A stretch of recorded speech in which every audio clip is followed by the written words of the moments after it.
आदाब नाजरीन, मैं Mohammad Ajmal Ali Khan news one live TV में आपका इस्तकबाल है। आज से पार्लियामेंट का मानसून सेशन शुरू होने जा रहा है, जिस सेशन को काफ़ी अहमियत हासिल हो रही है क्योंकि ये पाकिस्तान और हिंदुस्तान के दरमियान में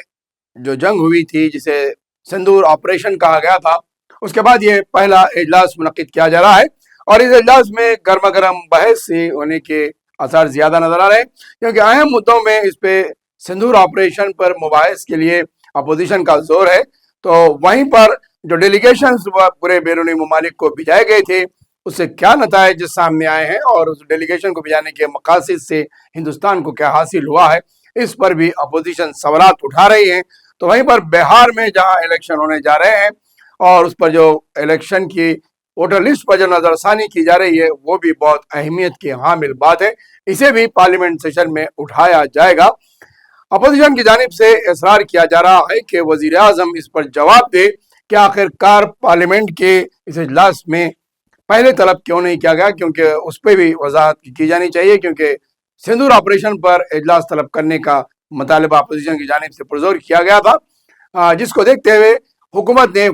21 जुलाई को मानसून सेशन का ऐलान कर दिया, जिसके बाद वो मुतालबा रुक गया। और अब अपोजिशन की जानिब से वजीर आजम के ऊपर जोर दिया जा रहा है कि वो ट्रंप के दिए गए बयान यानी कि सीज फायर पर पार्लियामेंट में उन्हें जवाब देने की जरूरत है। और सिंदूर ऑपरेशन को लेकर हिंदुस्तान पाकिस्तान के दरमियान जो कशीदगी थी, उस पर अमेरिका की मदाखलत किस हद तक सही थी और क्यों मदाखलत की इजाजत दी गई, इस पर वजीर आजम को जवाब देने के लिए कहा जा रहा है। और अपोजिशन का इसके ऊपर पुरजोर एहतजाज भी हो सकता है। वहीं पर दूसरी बात यह आ रही है कि इस पार्लियामेंट के सेशन में 21 सेशन मुनक्किद किए जाएंगे, जिसमें राज्यसभा और लोकसभा के मुश्तरका सेशन है। और इसमें सबसे ज्यादा अहमियत है जो है राजनाथ सिंह के बयान की, क्योंकि वो वजीर दिफा है, तो लिहाजा उनका तफसीली बयान इस पार्लियामेंट सेशन में हो सकता है सिंदूर ऑपरेशन को लेकर। दूसरी जानिब बिहार के इलेक्शन पे जिस तरीके से इलेक्शन कमीशन की जानिब से वोटर लिस्ट पर नजरसानी की जा रही है और 35 लाख से ज्यादा वोट इसमें से हटा दिए गए हैं, और यही मॉडल दूसरे रियासतों में भी करने की कोशिश की जा रही है, इस पर पार्लियामेंट में अपोजिशन की जानिब से बड़ा हंगामा हो सकता है। तो तीसरा, मुल्क के अंदर बढ़ती हुई गिरानी को लेकर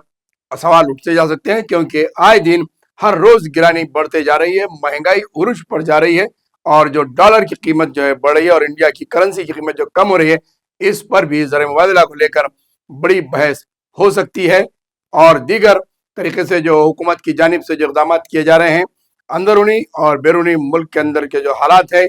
फॉरेन पॉलिसी और इंडियन कंट्रोल की पॉलिसी जो है, इस पर भी मुबाहिस किए जा सकते हैं और कई एक बिल्स जो है पास होने की भी उम्मीद की जा रही है। देखते हैं ये पार्लियामेंट सेशन अपोजिशन किस हद तक चलाने की कोशिश करती है, चलाने देती है, या फिर हुकूमत पार्लियामेंट के किस इजलास को कामयाबी के साथ चलाने में कामयाब होती है, या फिर अपोजिशन इसे हाईजैक करती है, ये देखना है।